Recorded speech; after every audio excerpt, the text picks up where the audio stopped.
Монгол улс 45 сая гаруй малтай бөгөөд нийт хүн амын амжиргаа нь мал аж ахуй тэр дундаа сүүний аж ахуйгаас ихийг хамаардаг байна. Сүүний салбар нь төрөөс явуулах үйл ажиллагааны тэргүүлэх чиглэл болдог. Учир нь ажлын байр бий болгох, орлогоо нэмэгдүүлж амжиргаагаа нэмэгдүүлэхэд чухал үүрэг гүйцэтгэж Монгол улсын ажлын байрны 50%-ийг дангаараа бүрдүүлж байна. Түүнчлэн Монгол улсын дотоодын нийт бүтээгдэхүүний 5/1-ийг мал аж ахуйн салбар бүрдүүлж байгаа юм. Мөнхөн амын сүүн бүтээгдэхүүний хэрэгцээ жилд 403 сая литр бөгөөд энэхүү хэрэгцээг дотоодын үйлдвэрлэлээр бүрэн хангаж байна. Үүнээс нийслэл хотод 163 сая литр буюу хоногт 447 тонн сүүн бүтээгдэхүүн хэрэгцээтэй байдаг байна. Энэ чухал үүргийг гүйцэтгэдэг үндэсний үйлдвэрлэгч компани болох Сүү хувьцаат компани сүүнийхээ үнийг 400 төгрөгөөр бууруулж хэрэглэгчдэд хүргэж байна.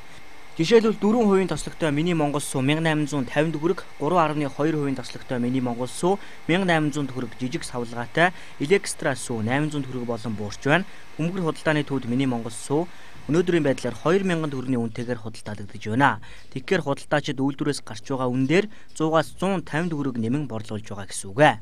Тэгэхээр эдийн засгийн хямралаас үүдэж иргэдийн хүнсний өдөр тутмын хэрэгэлдэг хүнснийхээ бүтээгдэхүүнийг худалдаа авах чадварт бол нэлээдгүй хүндрэл бэрхшээл үүсэх болсон.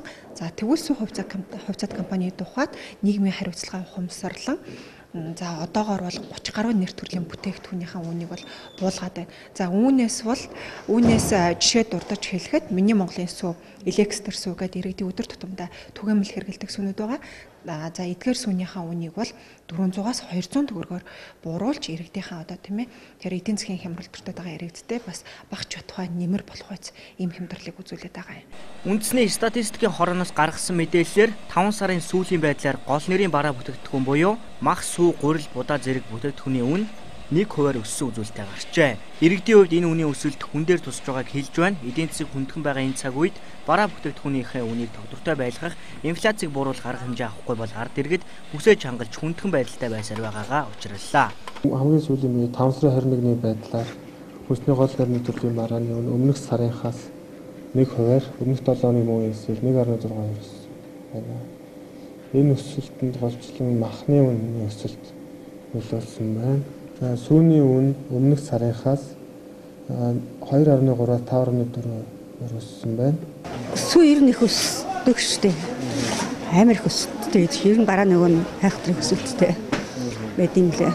Ер нь зарим үнэтэйг нь авч чадхаа байж байгаа байхгүй. Арай үн хямдруулж явж байгаа юм тийм. Голчлон ерөнхийдөө та хүнсэндээ ямар бүтээгдэхүүнийг голчилж хэрэглэдэг вэ?